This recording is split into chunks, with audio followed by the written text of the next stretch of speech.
Assalamualaikum warahmatullahi wabarakatuh. Halo semua, perkenalkan nama saya Fikri Hari Prasetyo dari kelompok 6. Di video kali ini kami akan mereview artikel dengan judul Model Analisis ISLM dalam Perspektif Islam. Sebelum itu izinkan saya untuk memperkenalkan anggota kelompok saya terlebih dahulu.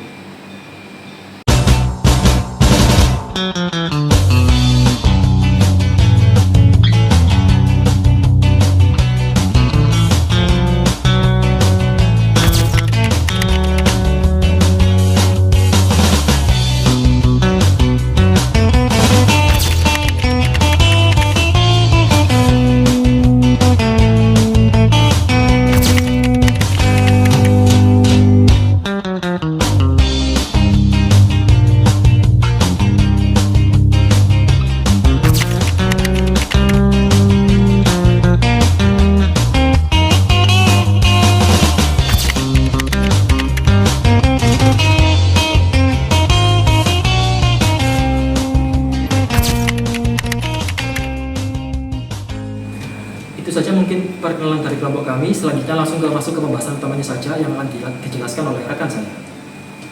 Baik, yang pertama saya akan menjelaskan tentang tujuan penelitian dari artikel ini. Yaitu yang pertama adalah mengetahui peran perekonomian mikro dan makro. Yang di ekonomi makro, struktur pasar yang kompetitif dan efisien merupakan prasyarat penting untuk mencapai kesejahteraan ekonomi. Yang kedua ada ekonomi makro, yaitu kebijakan fiskal seperti pengeluaran, pemerintahan, dan pajak memiliki peran sentral dalam model ISLM. Yang kedua ada mengidentifikasi kendala dalam pertumbuhan ekonomi. Bayangkan ekonomi itu seperti sebuah mesin. Agar mesin ini berjalan lancar dan menghasilkan banyak barang, banyak bagiannya harus bekerja sama dengan baik. Nah, kalau ada bagian yang rusak atau kurang bagus, mesinnya jadi susah jalan. Apa saja bagian-bagian yang bikin mesin ekonomi rusak? Yaitu yang pertama ada tenaga kerja, yang kedua ada uang, ketiga ada teknologi, yang keempat ada jalan atau pelabuhan, yang kelima ada aturan main, yang ketiga ada menganalisis kebijakan yang dapat diterapkan. Seperti yang telah kita bahas sebelumnya, banyak faktor yang dapat menghambat pertumbuhan ekonomi.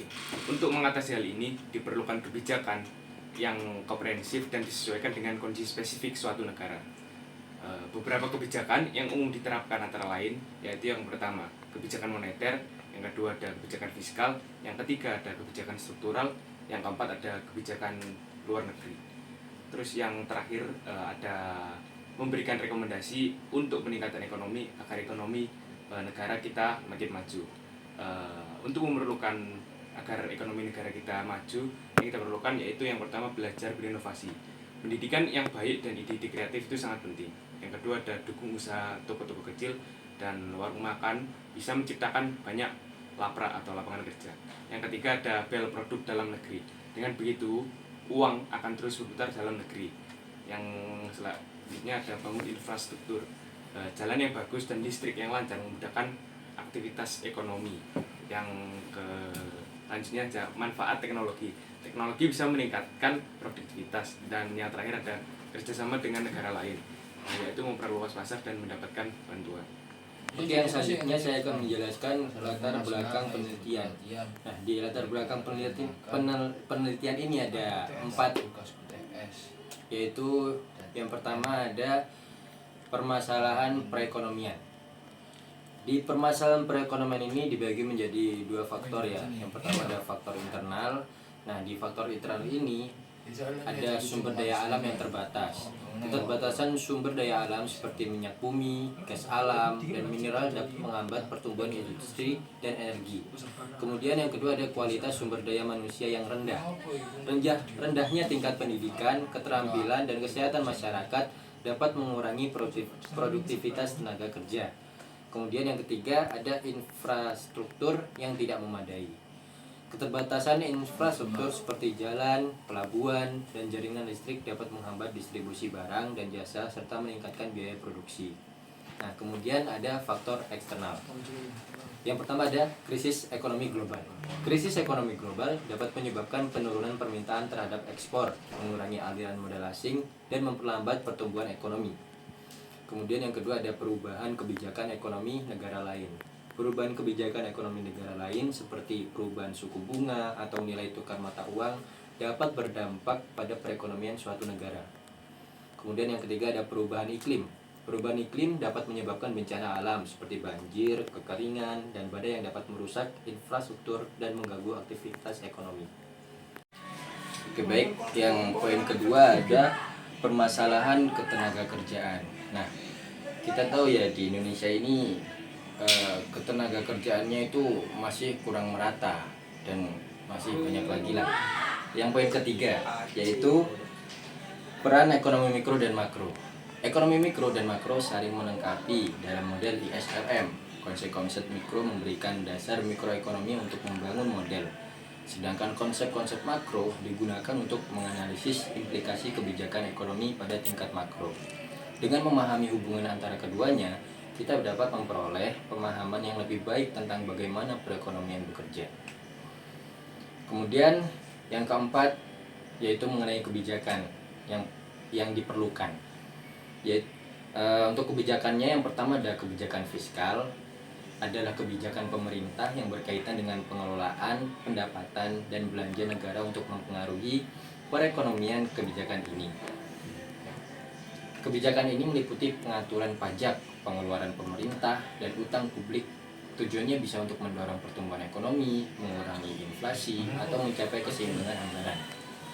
Kemudian ada kebijakan moneter. Kebijakan moneter adalah strategi yang diambil oleh bank sentral untuk mengontrol jumlah uang beredar dan suku bunga dalam suatu ekonomi. Tujuannya adalah untuk mencapai stabilitas harga, mengendalikan inflasi, serta mendorong pertumbuhan ekonomi dan lapangan kerja.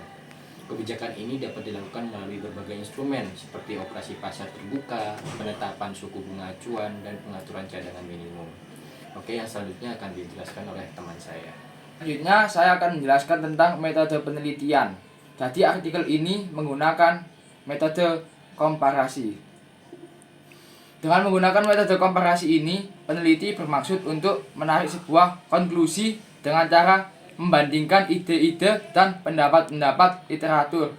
Penelitian komparasi adalah penelitian yang dimaksudkan untuk mengetahui dan atau menguji perbedaan dua kelompok atau lebih. Penelitian komparasi juga adalah penelitian yang dilakukan untuk membandingkan suatu variabel atau objek penelitian antara subjek yang berbeda atau waktu yang berbeda dan menemukan hubungan sebab akibatnya. Di sini saya akan sedikit menambahkan tentang metode penelitian. Studi komparasi adalah suatu bentuk penelitian yang membandingkan antara variabel yang saling berhubungan dengan mengemukakan perbedaan atau persamaan dalam sebuah kebijakan dan lain-lain. Sehingga metode komparasi merupakan suatu metode yang digunakan untuk membandingkan data-data yang ditarik ke dalam konklusi baru. Komparasi sendiri dari bahasa Inggris yaitu compare, yang artinya membandingkan untuk menemukan persamaan dari kedua konsep atau lebih. Artikel menggunakan metode komparasi literatur penelitian terdahulu dengan batas waktu 10 tahun terakhir dalam subjek analisis ISLM dalam perspektif Islam. Penelitian yang berkaitan dengan ISLM dicari dengan menggunakan aplikasi Mendeley dan juga Hazing, Publish, or Perish. Hasil pencarian akan diresum dan direview. Selanjutnya akan dijelaskan rekan saya. Jadi selanjutnya yaitu hasil penelitian. Jadi hasil penelitian lainnya yang dilakukan oleh Rabjal tahun 2022 menunjukkan bahwa model ISLM adalah kerangka kerja yang banyak digunakan dalam ilmu ekonomi makro yang mau menjelajahi hubungan antara tingkat suku bunga dan output dalam suatu ekonomi. Singkatan tersebut mewakili Investment Saving atau IS dan Liquidity Preference Money Supply atau LM. Dalam penelitian terkini, para ekonom terus menyelidiki dan menyempurnakan model ISLM untuk lebih memahami dinamika keseimbangan makroekonomi. Berikut adalah beberapa area potensial penelitian terkait model ISLM yang terkini. Yang poin pertama, kebijakan moneter. Dalam penentuan suku bunga, penelitian telah menguji dampak berbagai langkah kebijakan moneter seperti pelanggaran kuantitatif atau paduan ke depan terhadap tingkat suku bunga dalam kerangka ISLM. Mereka mengeksplorasi bagaimana perubahan dalam pasokan uang dan tindakan bank sentral mempengaruhi tingkat suku bunga, keseimbangan dan implikasinya terhadap output dan inflasi. Dan poin kedua yaitu kebijakan fiskal dan pengeluaran pemerintah. Peneliti terkini telah fokus pada peran kebijakan fiskal dalam kerangka ISLM. Para ekonom menyelidiki bagaimana perubahan dalam pengeluaran pemerintah, perpajakan atau stimulus fiskal. Mungkin itu saja review artikel dari kelompok kami. Jika ada kekurangan dalam bentuk materi ataupun penyampaian, mohon dimaafkan. Wassalamualaikum warahmatullahi wabarakatuh.